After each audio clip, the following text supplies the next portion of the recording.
Assalamualaikum. Waalaikumsalam. Silakan masuk, Pak Lutfi. Ya, izin.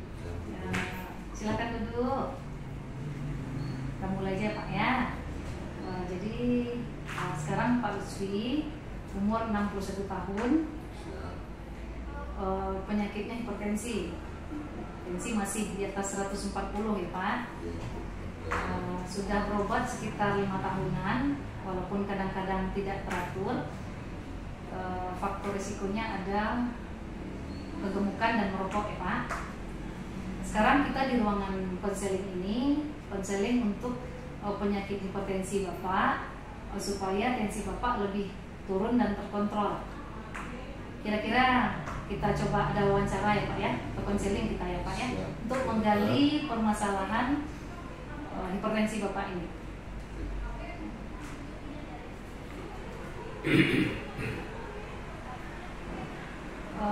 Sekarang tadi memang udah 5 tahun nih Pak, 5 tahunan ya. Baru diketahui 5 tahun. 5 tahun terakhir ya Pak. Coba Bapak ceritakan sedikit dulu ya Pak. 5 tahun ini menderita hipertensi, rutin makan obat ya Pak? Rutin makan obat selama 5 tahun belakang ini baru diketahui, jadi makan obat karena baru diketahui. Obatnya sekarang apa yang dikonsumsi Pak? Ambil itu dulu. Berapa kali sehari? Satu kali, ambil itu 10 mili rasanya. Satu aja macam aja Pak? Satu macam aja. Mungkin kita cerita sedikit ya Pak. Kira-kira masalah Bapak sekarang hipertensi, tapi masih belum stabil tensinya Pak ya? Ya. Masih agak tinggi sedikit ya, 140 sampai 150. Selain sakit hipertensi Bapak ini, ada keluhan lain nggak? Atau perasaan Bapak terkait sakit Bapak yang sekarang? Kalau seringnya sakit kepala, kadang-kadang susah tidur.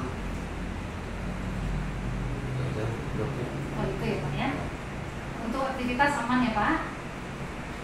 Sehari-hari untuk di rumah bekerja masih bisa. masih aman ya. Kira-kira penyebabnya apa menurut Bapak? Tensi Bapak ini masih belum stabil. Apakah memang pengaruh makan obatnya atau ada faktor lain? Perasaan Bapak, misalnya cemas, takut, atau yang lain kira-kira? Coba diceritakan Pak. Bisa aja ketidakteraturan makan obat mungkin. Kemudian rasa-rasa cemas karena ada membaca-baca medsos, rasanya ada mungkin ada takutnya ke jantung. Itu yang saya takutkan selama ini gitu.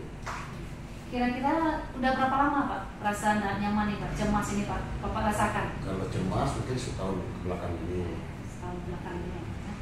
Yang sepengetahuan Bapak, akibat penyakit Bapak ini apa kira-kira Pak? Yang sudah Bapak ketahui? Menurut Bapak, yang tensi tidak terkontrol ini?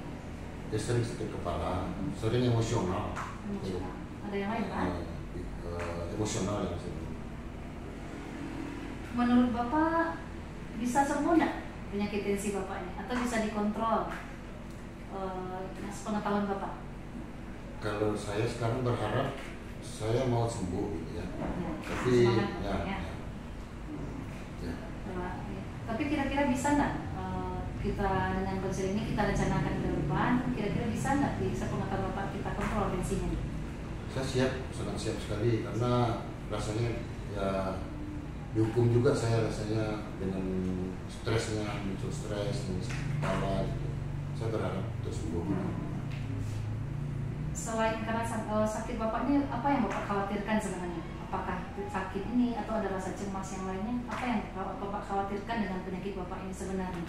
Sebenarnya ya mungkin saya terpengaruh dengan medsos, tapi nggak tahu ya. Saya takut jantung gitu. Itu yang saya takutkan. Jantung ya. Selain jantung ada lagi yang Bapak khawatirkan? Tensi, jantung, terus apa lagi yang Bapak khawatirkan? Saya paling saya takutin ya. Kalau pengobatan, kira-kira apa yang Bapak harapkan dengan pengobatan Bapak ini? Apakah obatnya, hasilnya, apa yang Bapak harapkan? Ya kalau saya harapkan sembuh Bu dokter. Kalau nggak sembuh saya mau konsultasi sama Bu dokter. Jadi sebelum kita laksanakan tindak lanjut penyakit Bapak, kami sampaikan sedikit mungkin ya Pak, dan edukasi terkait penyakit hipertensi ini. Jadi hipertensi ini tekanan darah tinggi, itu di atas 140/90. Siap, dokter. Faktor resikonya itu bisa saja tidak diketahui, namun setelah diteliti, itu bisa didapatkan ada 2 faktor resiko yang utama, Pak.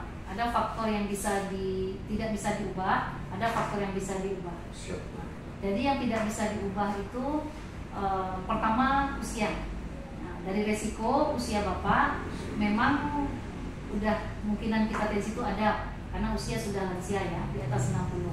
Sedangkan untuk di atas 45 saja masih ada kasus yang sudah sakit tensi. Yang kedua laki-laki, Pak. Jadi laki-laki lebih menderita tensi lebih banyak daripada perempuan. Kalau perempuan ada, tapi setelah menopause itu yang paling sering. Yang ketiga ada faktor resiko genetik. Kalau dari cerita di riwayat Bapak tidak ada faktor resiko dari keluarga ya, yang menderita tensi jantung dan sebagainya. Kemudian faktor yang bisa dirubah itu modifikasi dari gaya hidup atau kebiasaan kita. Mungkin yang mudah kami sampaikan di sini. Pertama, kegemukan.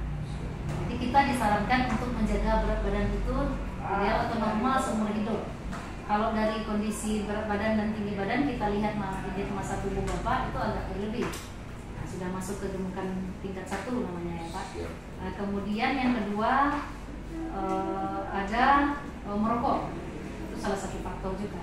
Kemudian dengan pekerjaan, emosi ataupun stres yang tinggi, kurang olahraga, kita disarankan untuk melaksanakan olahraga itu 150 menit per minggu, minimal 30 menit 5 kali seminggu. Itu yang kita lihat. Nah, kemudian apakah tensi ini bisa dikontrol? Dia bisa. Jadi kalau sembuh mungkin tidak, Pak. Tapi penyakit ini kita kontrol, di mana tekanan darah ini kita jaga normal atau mendekati normal di bawah 140 kalau target Bapak ya, supaya komplikasi atau penyakit penyerta lain yang mungkin terkait hipertensi tidak terjadi seperti yang Bapak sampaikan tadi. Jadi penyakit hipertensi ini bisa menyerang atau merusak organ di tubuh kita. Yang pertama jantung. Nah, jantung bisa dia membesar atau karena tekanan darah tinggi, lemak-lemak di pembuluh darah koroner di jantung itu bisa lepas, bisa serangan jantung atau nyeri dada. Kalau bahasa kita iskemik ya Pak ya, jadi tidak koroner kalau untuk masyarakat umum ya. Kemudian bisa juga stroke, gangguan pembuluh darah jantung. Pertama bisa lemah sebelah kaki dan tangan, kemudian ada penurunan kesadaran sampai pendarahan pada otak. Kemudian bisa menurunkan fungsi ginjal, jadi bisa fungsi ginjal menurun sampai cuci darah. Jadi salah satu faktor risiko penyakit tensi yang tidak dikontrol berbahaya untuk dijatuhkan. Dan terakhir bisa untuk gangguan kesehatan mata. Jadi kalau sekarang kita lihat sudah kami sampaikan beberapa tadi untuk edukasi hipertensi. Mungkin bisa Bapak sampaikan yang bisa Bapak pahami dulu terkait edukasi kita. Ya. Penyakit tensi itu apa? Kemudian kalau penyakit tensi mungkin tidak bisa lah, tensinya tinggi. ya, Tapi faktor risikonya yang dokter ceritakan itu semakin tegak nggak khawatir Bapak ya? Sangat khawatir sekali karena rentetannya pertama dokter bercerita tentang jantung, tentang ginjal, nggak usah khawatir Pak. Okay. Jadi kalau tekanan darah Bapak bisa dikontrol, itu nggak akan terjadi Pak. Siap, Nah, jadi kami memberikan edukasi supaya support untuk Bapak agar tekanan darah ini bisa dijaga. Nah, namun yang kita rencanakan sekarang untuk penata laksanaan kasus Bapak, tetap mungkin makan obat. Nanti ketika tekanan darah masih belum terkontrol, mungkin bisa kita tambahkan obat yang lain. Nanti kita lihat lagi sesuai pilihan obat yang tersedia. Kemudian rencana untuk mungkin penurunan berat badan yang kami sarankan Pak. Dan yang terakhir mungkin masalah merokok. Masalah merokok mungkin yang perlu kita rencanakan. Mungkin nanti yang untuk konseling ini sudah sampai di sini. Nanti untuk yang lain nanti kita lanjutkan di konseling berikutnya. Terima kasih. Semangat ya Pak, tetap kontrol teratur ya Pak. Ya. Assalamualaikum.